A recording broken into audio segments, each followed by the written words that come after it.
Olá pessoal, sejam todos muito bem-vindos. Vamos dar sequência na resolução da Unicamp de 2023. Pessoal, como eu já falei para vocês, quem tem um pouco mais de facilidade consegue muitas vezes ler a pergunta e já eliminar as alternativas.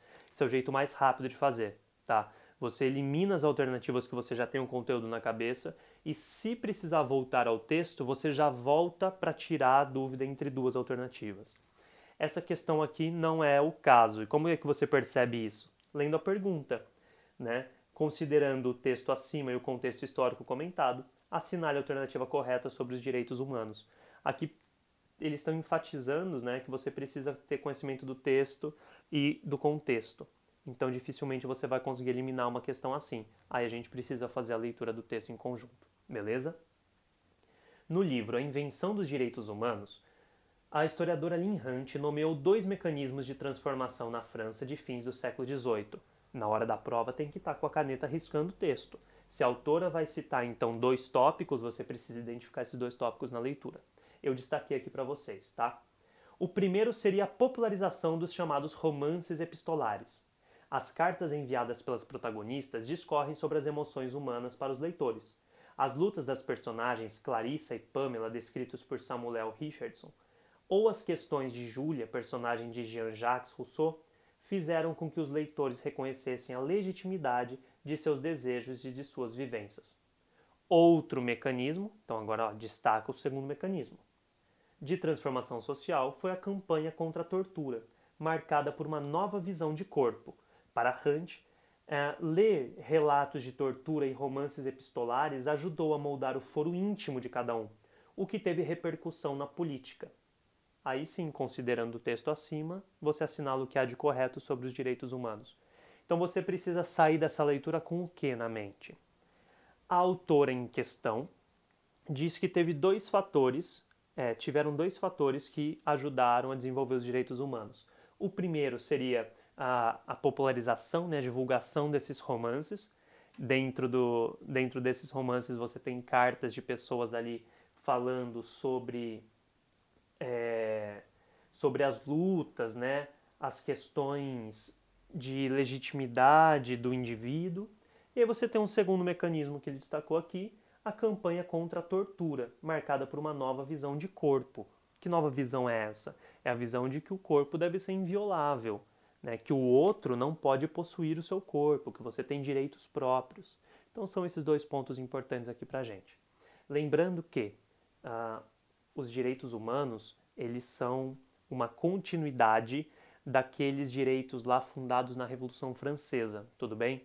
Os direitos do homem e do cidadão, ali no século XVIII. Para quem tiver interesse, a gente tem um vídeo sobre iluminismo no canal. Letra A. O nascimento dos direitos humanos ligou-se ao aparecimento do sentimento de empatia entre diferentes sujeitos sociais. O que é empatia, né? É eu conseguir perceber a posição do outro, é eu me solidarizar com a posição do outro. Até aqui correto. Independentemente da sua condição social, como se podia ver nos romances epistolares, isso influenciou os preceitos de liberdade individual e de igualdade social. Beleza, essa é a vanguarda do iluminismo, essa é a vanguarda do século XVIII, perceber que o outro, em outra condição, deve ter os mesmos direitos do que eu. É isso que está na base da Declaração Universal dos Direitos do Homem e do Cidadão, a base sobre a qual se fundará os direitos humanos posteriormente. Então, por enquanto, a letra A está extremamente correta. Letra B. Conhecidas através de romances policiais editados pela imprensa revolucionária francesa, até aqui a gente já desconfia, né? Romances policiais e imprensa revolucionária francesa, as personagens literárias femininas subalternas ganharam importância ao se oporem à tortura, defendida pelo Terceiro Estado nos debates sobre os direitos humanos. Pessoal, essas questões aqui não estão colocadas no texto, tá? Pode até estar correto algumas coisas, do tipo, o Terceiro Estado durante a Revolução Francesa foi extremamente violento. Muitos integrantes do Terceiro Estado se opuseram à fundação dos direitos do homem e do cidadão, mas isso não está colocado no texto, tá? E também não está falando de romances editados pela imprensa revolucionária. Jean-Jacques Rousseau, por exemplo, que foi citado no trecho, ele não era nenhum revolucionário, né? Pelo contrário, ele foi alguém que tentou dar coesão que tentou unir muito mais, reformar muito mais do que revolucionar. C. O nascimento dos direitos humanos envolveu a contestação pela imprensa francesa da tortura como prática de obtenção de testemunho ou como castigo. Isso se devia ao fato de que a tortura faria a concepção cristã de corpo defendida pela Declaração dos Direitos do Homem e do Cidadão. Pessoal, qual que é a contradição dessa letra C aqui?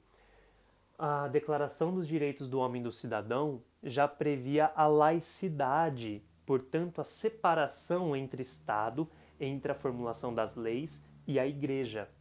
Tá? E aqui está dizendo que essas duas coisas estão andando juntas, é por isso que a letra C não pode ser a correta. Por fim, a letra D.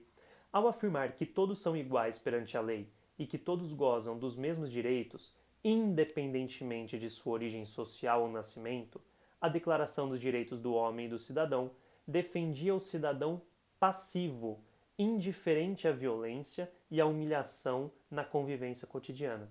Só essa letra D está completamente equivocada, né? Não defendia o cidadão passivo, defendia todos os cidadãos, portanto, todos aqueles que tinham direito dentro daquela sociedade. Ficamos então com a letra A, e essa é uma questão que pode ser considerada de nível difícil, tá? De nível elevado. Apenas 58% daqueles que fizeram a questão assinalaram a alternativa correta. Pessoal, quem gostou, por favor, compartilha com os colegas, curte o vídeo e quem puder, nos apoie a partir de R$1 no Apoia-se, é a forma que a gente tem de continuar mantendo o canal. Obrigado a todos e até a próxima.